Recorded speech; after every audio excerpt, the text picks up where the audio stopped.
Vous êtes sur Dernière Info Europe en France, tout change très vite, et vous ne pouvez pas vous permettre d'avoir un train de retard économie, décisions politiques et finances. Nous surveillons tout pour vous, 24 heures sur 24, restez connectés.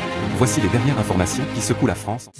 Quand il y a quelques mois, Madame la Ministre disait qu'elle serait la ministre qui refuserait d'augmenter les impôts, je crois qu'elle avait oublié de finir sa phrase. Oui, vous refusez d'augmenter les impôts, sauf sur les apprentis, vous refusez d'augmenter les impôts, sauf sur les malades, et vous refusez d'augmenter les impôts, sauf sur les retraités. Par contre, ce qui est exact, c'est que oui, vous refusez d'augmenter les impôts sur, cette fois-ci, les plus riches. Parce que de quoi parlons-nous aujourd'hui ?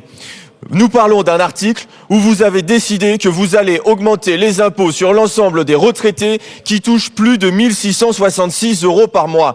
Eh bien non, je suis désolé, lorsque l'on a passé une vie au travail, une vie parfois à esquinter sa santé, une vie à se mettre en risque, une vie à sacrifier de son temps libre, une vie à produire, à faire que notre pays tienne debout, avance, que notre économie soit productive, eh bien oui, on mérite d'avoir une retraite décente. Et non, lorsque l'on touche 1 666 € par mois de pension, on n'est pas un apparatchik, on n'est pas un ultra riche, Madame la Ministre. Et donc, il est absolument insupportable que ce soit à ces retraités que vous décidez d'aller taxer. D'autant plus que vous aviez raison quand vous disiez je serai la ministre qui refuse d'augmenter les impôts.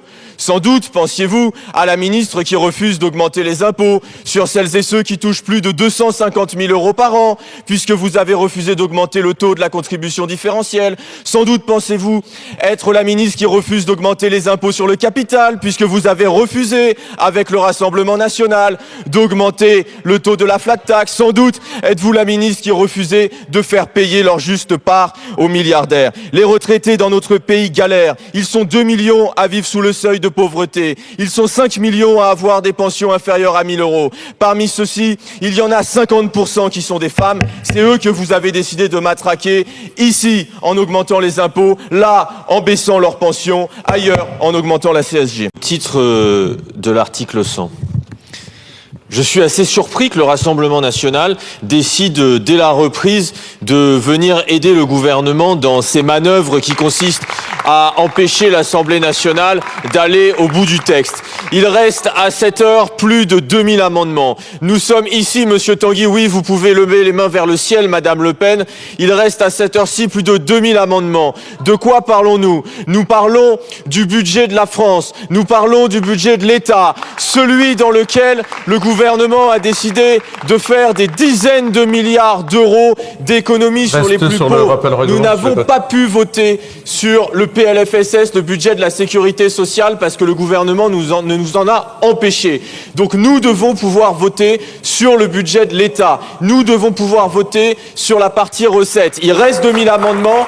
Les insoumises et les insoumis sont prêts, et nous le demandons, à pouvoir siéger tout le week-end s'il le faut, et tous les jours ouvrés si c'est possible, y compris par des prolongés, puisqu'on nous l'a refusé d'un fois. Et je termine, Monsieur le Président, puisque visiblement certains veulent que l'on puisse passer moins de temps, eh bien nous invitons Monsieur Tanguy, le Rassemblement national et l'ensemble des groupes parlementaires à retirer des amendements pour accélérer le débat. Les Insoumis ont déjà retiré 15% de leurs amendements et se tiennent à disposition pour pouvoir continuer. Est-ce que vous êtes prévisible ? Les associations sont déjà multicontrôlées. Chaque euro dépensé doit être justifié, contrairement à ce que vous faites régulièrement au Parlement européen. Alors contrôlons plutôt l'argent que nous donnons aux entreprises qui délocalisent, qui licencient, qui discriminent, plutôt que d'aller chercher des poux aux associations culturelles, des associations artistiques, environnementales, artistiques ou de mémoire qui font vivre nos villes et nos villages. Ça ne tient plus. Proposé par le groupe de la France Insoumise aujourd'hui vient en complément de l'article. Si. Vous regarderez les choses avec précision. Il ne s'agit pas de se substituer aux mesures qui sont prévues dans l'article, mais d'y ajouter, outre l'augmentation du plafond, la possibilité de transformer cette réduction d'impôt en crédit d'impôt. Et donc, si vous votez l'amendement déposé par Mathilde Feld, vous avez les deux. vous dites les associations ne demandent pas le crédit d'impôt, elles demandent l'augmentation du plafond. Moi, je vous dis, les associations, elles demandent les deux, parce que la situation aujourd'hui, c'est une situation qui est extrêmement complexe, que la précarité alimentaire, pour prendre cet exemple, progresse de manière vertigineuse ces dernières années dans notre pays, et donc il faut aider ces associations davantage que ce qu'on les aide aujourd'hui. Et pour le reste, je veux dire ma stupéfaction du sous-amendement de monsieur Tanguy et de ces explications alambiquées qui ne tiennent pas la route, parce que si le sous-amendement de monsieur Tanguy était approuvé, le plafond dont vous parlez ne s'appliquerait pas seulement au crédit d'impôt, mais aussi aux réductions d'impôts qui existent aujourd'hui. Et donc très concrètement, si votre sous-amendement est approuvé, ça veut dire qu'on va réduire l'incitation à faire des dons au Secours populaire, à Emmaüs, sur la base de l'article 49-2 de la Constitution. Monsieur le ministre, je veux rappeler ici devant tout le monde que si nous en sommes là aujourd'hui, c'est d'abord parce que le gouvernement a transmis le texte à l'Assemblée nationale avec 2 semaines de retard. Et aujourd'hui, c'est vrai, on doit rattraper le temps perdu par vos 2 semaines de retard. Mais s'il vous plaît, ne prenez pas prétexte sur la fatigue des uns et des autres. Tout le monde fait son travail dans les conditions qui sont celles que votre gouvernement nous impose. Et nous faisons ce travail. Mais il ne peut pas être question d'utiliser cet argument pour nous empêcher de pouvoir voter sur le budget de l'État. Ça, ce n'est pas possible et ce n'est pas normal.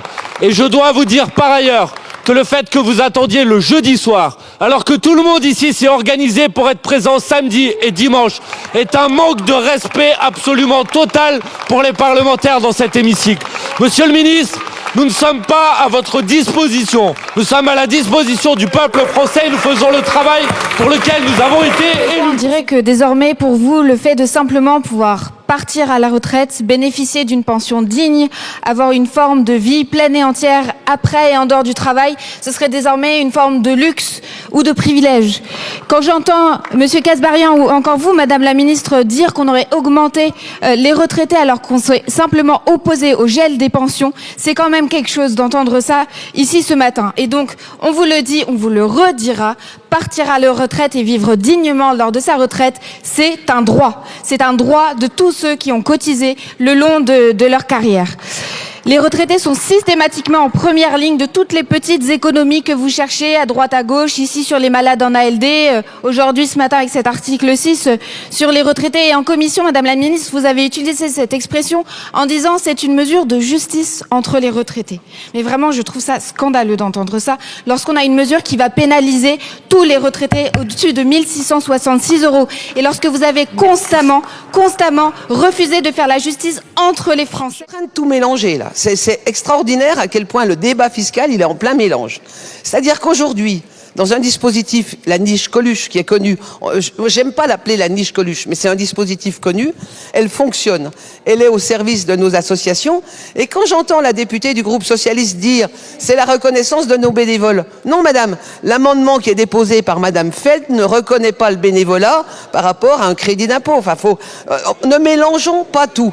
Il y a un dispositif qui existe, il peut être amélioré, certes, ne le remettons pas en cause, et effectivement, l'amendement de monsieur Jean-Philippe Tanguy, là c'est quand même extraordinaire à quel point on va nuire à l'ensemble des associations qui œuvrent auprès de nos plus démunis, et je trouve que c'est un peu intolérable. Alors il y aura certainement de l'obstruction, hein.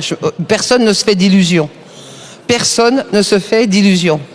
Mais je voudrais juste remarquer une chose, c'est quand un groupe, quel qu'il soit, a un amendement, il y a une réponse, on donne sur l'amendement l'avis du rapporteur général, l'avis de Madame la Ministre, et derrière, ce qui serait bien, c'est qu'on puisse voter. Or, systématiquement, et je dis bien systématiquement, quand c'est le groupe LFI ou quand c'est le groupe écologiste, on reprend la parole derrière. Ce qui veut dire que pour un amendement, ça équivaut à 2 amendements pour un autre groupe. Soyez raisonnables. Soyez raisonnables, soyez responsables, et je pense qu'on va multiplier, on va diviser le temps par 2, et tout le monde y gagnera. Parce que franchement, vos débats n'amènent à rien de plus, et vous prenez du temps pour la parole. À nos collaborateurs qui aujourd'hui font des horaires qui sont absolument pas acceptables, et vous devriez au moins être sensible à cet argument. Je pense à l'administration de l'Assemblée nationale qui est aussi obligée de faire aujourd'hui des horaires qui sont absolument pas acceptables. Nous n'avons pas tous la chance d'être à 1 heure de nos circonscriptions, donc moi il me faut 5 heures pour y aller, 5 heures pour revenir. Et donc si vous voulez, on a aussi besoin de voir nos concitoyens. Et donc je pense que nous sommes prêts à retirer un certain nombre d'amendements comme nous l'avons fait. Nous sommes prêts à avoir un certain nombre de règles comme nous le faisons depuis un certain temps. Merci, un pour, un contre, une minute de dialogue. Je pense qu'il est absolument essentiel de s'arrêter ce week-end pour respirer. Titre 50-2, donc je rappelle que la conférence des présidents a décidé que nous ouvrions ce week-end. Nous avons d'ores et déjà, nous, retiré 15% de nos amendements. Nous sommes prêts à en retirer d'autres. Et cela ne veut pas dire la fermeture de ce week-end. Le président de la commission des finances, Éric Coquerel, l'a très bien dit. Il faut que nous fassions ce week-end pour ensuite voir la semaine prochaine. Mais monsieur le président, puisque les groupes ont l'air disposés à accélérer un peu, je propose qu'on se voit en bas de l'hémicycle pour que chacun des groupes puisse décider de combien d'amendements il peut retirer pour faire en sorte que nous accélérions en siégeant ce week-end pour être sûr d'aller au moins jusqu'au 50-2. Je vois que le ministre des Relations avec le Parlement y est arrivé depuis un bon moment, qu'il va probablement annoncer une fermeture ce week-end. Or, vous aviez dit, monsieur le président, que nous ferions à un moment une suspension, notamment pour que les groupes s'engagent à enlever des amendements, puisque si le gouvernement ferme ce week-end, c'est qu'il ne veut pas que nous allions au vote. On nous a déjà fait le coup sur le budget de la sécurité sociale. Donc maintenant, madame la ministre, je vous le dis, ça suffit. Nous sommes députés ici pour pouvoir voter devant tout le monde et aux yeux des Français et des Françaises, et que chacun sache comment se positionnent les uns et les autres sur un sujet qui est un sujet extrêmement important, puisque nous parlons là du budget de l'État, et comme le budget de la sécurité sociale, le peuple de France a le droit de savoir qui vote pour, qui vote contre, et ce d'autant plus que dans un budget, c'est ce qui détermine qui est dans l'opposition et qui est dans la majorité. Donc, nous voulons pouvoir aller au vote, et non seulement le ministre dont vous le chargez des sales besognes est là et ne parle pas, donc nous aimerions savoir ce que va faire le gouvernement, mais en plus de cela, monsieur le président, nous avons une inquiétude sur le nombre d'amendements. Nous avons la gauche qui a saturé le temps de parole. Vous rebondissez sur vos propres amendements. On n'entend que vous. Alors qu'il aurait fallu être frugal sur le nombre d'amendements, c'est la politique qu'a choisi le Rassemblement national. Vous nous avez inondé d'amendements et vous rebondissez systématiquement sur vos amendements. Donc parlez moins et je pense que nous irons plus vite. De la Constitution sur le cadre des discussions de la loi de finances. Monsieur le ministre, ce que vous venez nous annoncer est inacceptable. Ça fait des jours qu'on sait que nous siégeons ce week-end. Nous nous sommes organisés. L'ensemble des députés, les groupes se sont organisés pour être présents.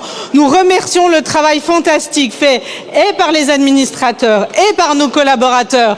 Et s'il y a des députés qui ici demandent à leurs collaborateurs de suivre leur rythme, je leur dirais que oui, il y a un problème de gestion en termes de droit du travail.